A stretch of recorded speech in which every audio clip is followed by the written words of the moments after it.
This article does not contain investment advice or recommendations. Every investment and trading move involves risk, so you should conduct your own research when making a decision.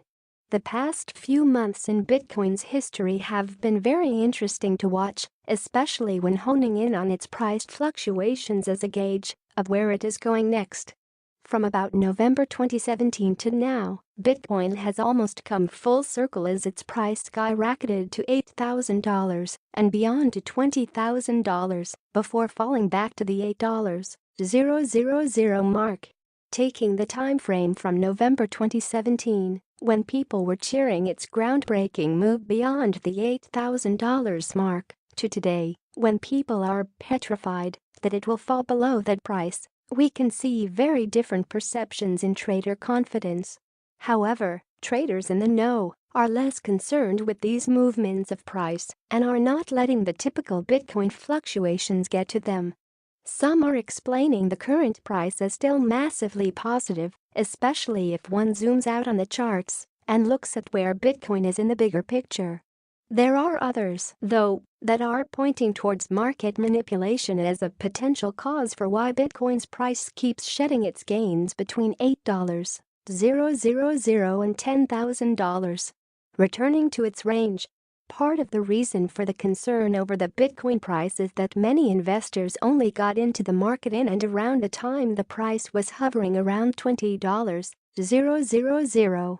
The hype and adoption was massive at that stage, with Coinbase boasting about adding 100,000 users in 24 hours at the beginning of November last year.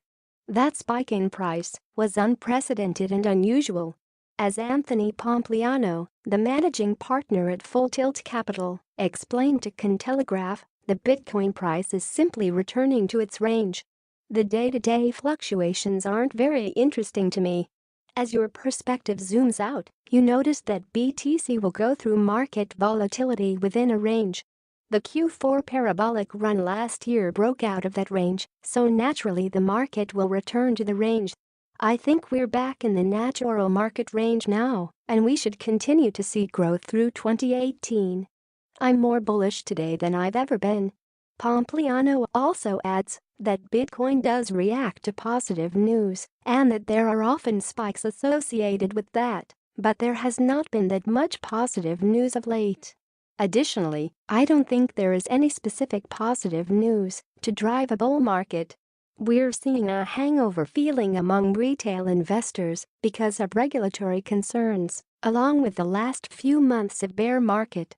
Once we get a few positive news items, we should see quick inflection points, he concluded. There has been some good news relating to blockchain adoption, and while it is not being separated from Bitcoin, the technology adoption may not play into the price of Bitcoin directly, as Pompliano adds, but it is still exciting to see. I don't think many people correlate blockchain adoption with Bitcoin price or other cryptocurrencies. If they do, they shouldn't. It is exciting to see these companies leveraging blockchain technology, and I anticipate this trend will accelerate.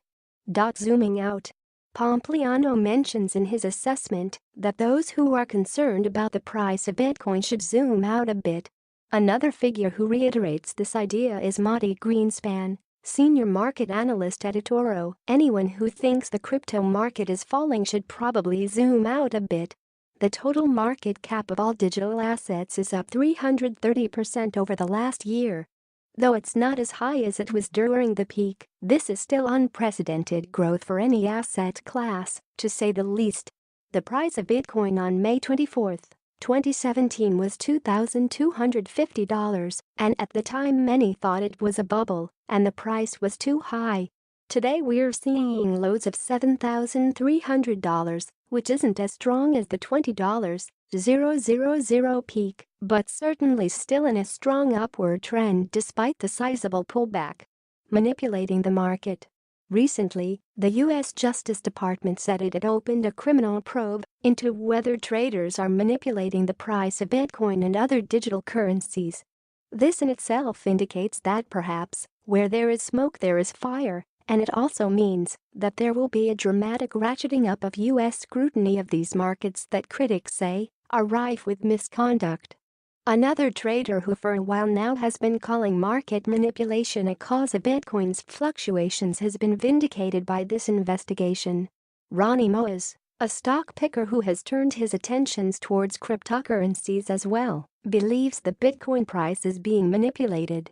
I always mention manipulation and regulation.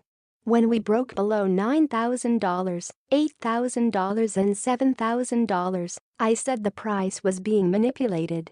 The government is starting to crack down on this right now.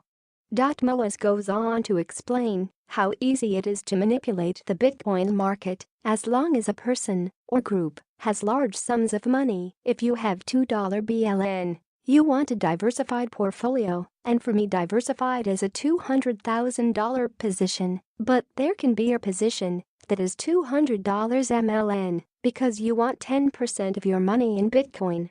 But you don't want to pay $20,000 for a Bitcoin, so what you do, and you can call it a whale, a cartel, a shark, a consortium, a trading group, you dump $20, $30, $40 million on the market and create selling pressure.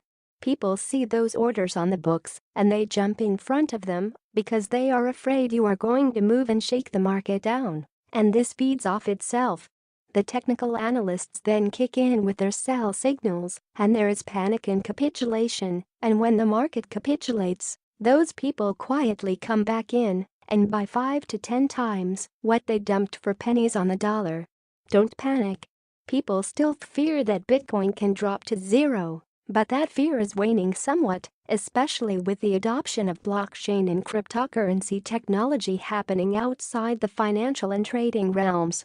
Amazon, Microsoft, the entire banking ecosystem, and even some governments have all shown an interest in keeping the technology around for a long time.